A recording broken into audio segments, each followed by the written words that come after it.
Welcome once again, my friends, and thank you for stopping by to listen to an old storyteller. Today we have a Filipino tale, and the title of this story is The Silver Shower. Every night in Manila, when the bells of the city boom out the Angelus and lights begin to appear in the windows, the walks are filled with people hurrying towards the bay. In the streets, hundreds of carriages, their lamps twinkling like fireflies, sped quickly by as the cocheros urge on the little Filipino ponies. All are bound for the Luneta to hear the evening concert. A pretty place is the Luneta, the garden spot of the city. It is laid out in an elliptical form, and its green lawns are covered with benches for the people. A broad driveway surrounds it, and hundreds of electric lights transform the night into day. A bandstand is located at each end of the oval, and at night concerts are given by the military bands. Thousands of people gather to listen to the music.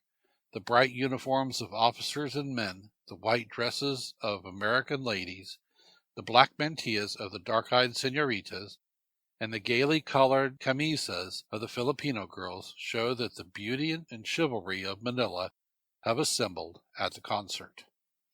The band plays many beautiful selections and finally closes with the Star-Spangled Banner.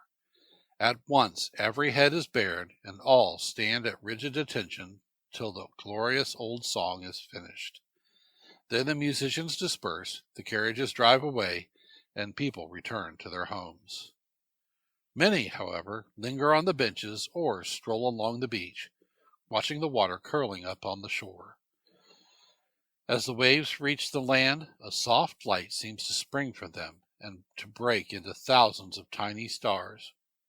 Now and then, someone idly skips a stone over the water. Where it touches, a little fountain of liquid fire springs upward, and the water ripples away in gleaming circles that, growing wider and wider, finally disappear in a flash of silvery light. Of all the beauties of the islands, the water of Manila Bay at night ranks among the first, and those who ask why it flashes and glows in this way are told the story of the silver shower that saved the Pasig villages from the Moro Dato Bungtao. Hundreds of years ago, messengers came hurrying from the south of Luzon with the news that the great Dato Bungtao, with many ships and men, was on his way to the island to burn the villages and carry the people away into slavery.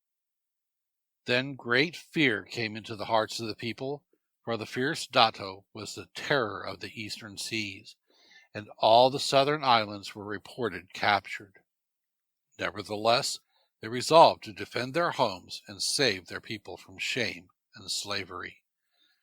The news proved true, for the Moro chief landed a great army on the shore of the Bay of Batangas, and his fierce followers, with fire and sword, started north to lay waste the country.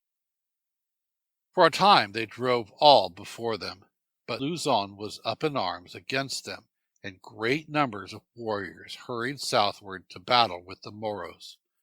All tribal feeling was forgotten, and Tagalos, Macabebes, Igorotes, and Pangasinanes hurried southward in thousands.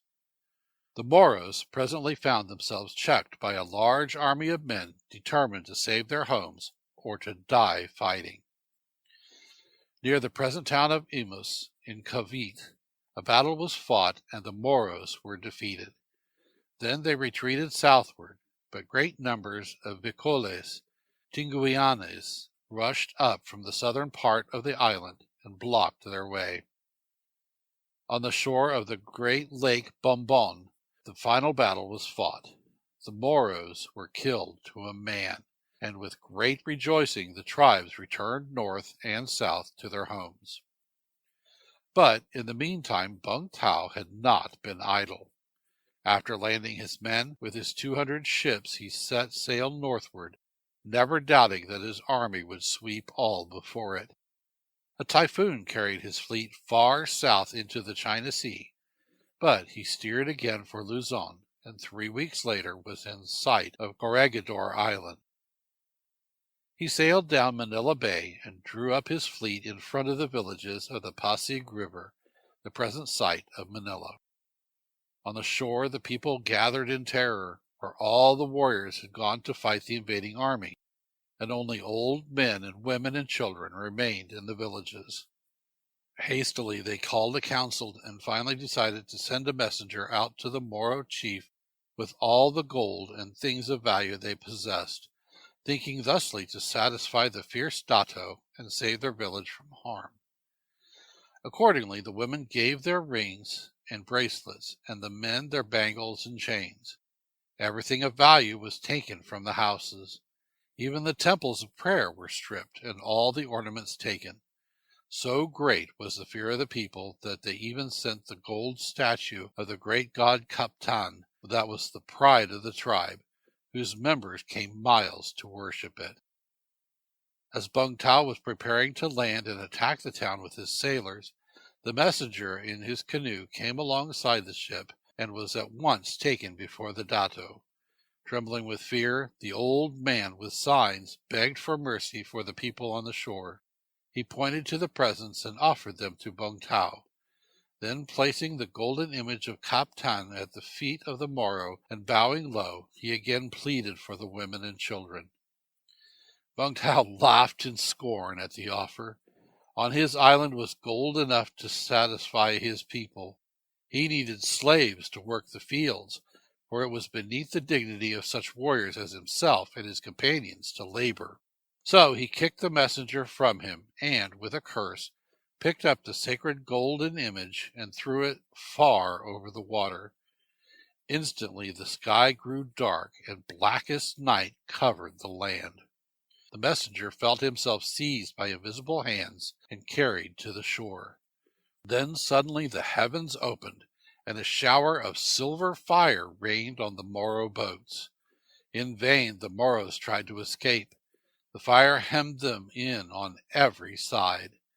Many leapt from the burning ships into the boiling water. When the darkness cleared, boats and Moros had disappeared. Joyfully the people on the shore ran to the temple to worship, to pray to Kaptan. What was their surprise to find the golden image of the god in its usual place, and around it the bracelets and rings offered to the Moros. When the warriors, a few days later, returned from their great victory in the south, they could hardly believe the story of the wonderful escape of their people. But at night, when they saw the heretofore dull waters dashing and breaking on the shore in crystals of silvery light, they knew it was Kaptan who had saved their homes and families. The villages are a thing of the past. The modern city of Manila now stands on the banks of the Pasig. The nights here are very beautiful. The breeze sighs softly through the palm trees, and the golden moon gleams on the waters of Manila Bay. On the shore the waves gently break, and little balls of silver light go rushing up the beach. Wise men say that the water is full of phosphorus, but they have never heard the story of the silver shower. Thank you once again for listening to this story.